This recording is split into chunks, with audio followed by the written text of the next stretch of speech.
हैं? बरसात में जब बूंदें गिरती हैं तो क्या उन बूंदों की गणना कर सकता है कोई, गिन सकता है? जैसे बरसात की बूंदों को नहीं गिना जा सकता, ऐसे ही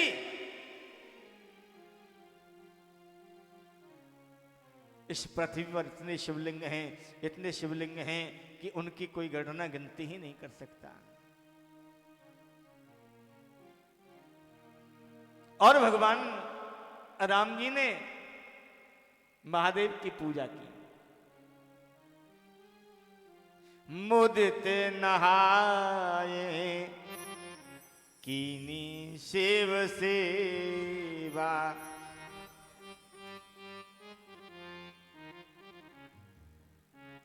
आनंद से, मन से, चाव से नहाए, नहा करके भोले बाबा की पूजा की। और फिर तीर्थ में जाओ तो सिर्फ एक की पूजा से काम नहीं चलता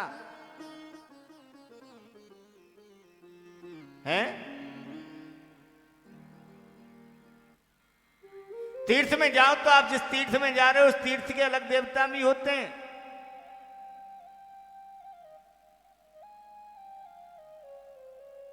भोले बाबा की तो पूजा की, और उस तीर्थ के जितने भी देवी देवता थे, अन्य अन्य भगवान बैणी माधव, अक्षय भट्ट, जितने भी देवता थे सबकी पूजा करी।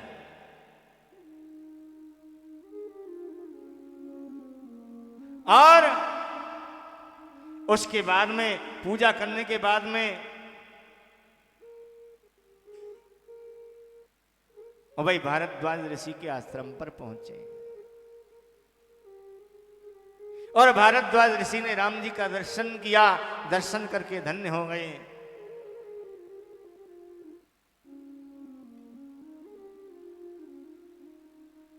व्यास जी कहते, ऋषियों,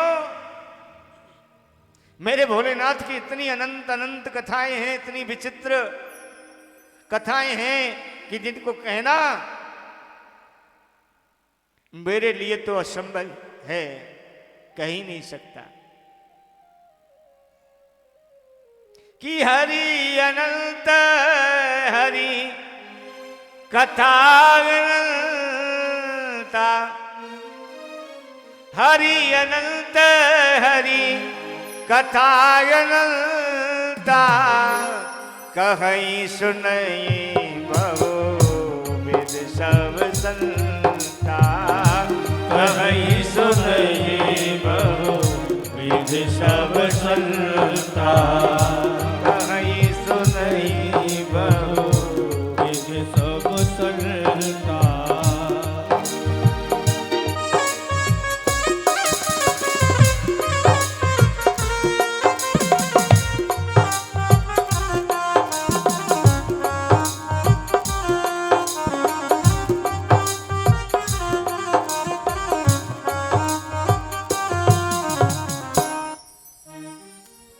मेरे परमात्मा हरि की और हर की,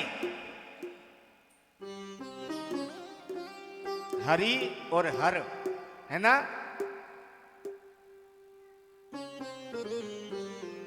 हरि माने परमात्मा नारायण, हर माने मेरे बाबा महादेव।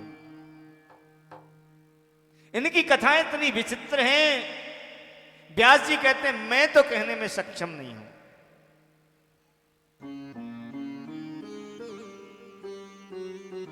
इसलिए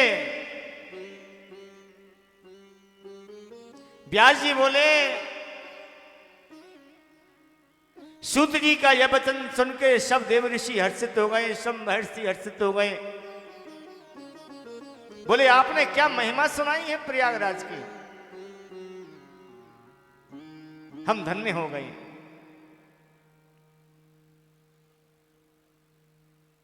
सूत जी कहते, ऋषियों अब मैं आपको आगे शिव पुराण की महिमा का वर्णन कर रहा हूं।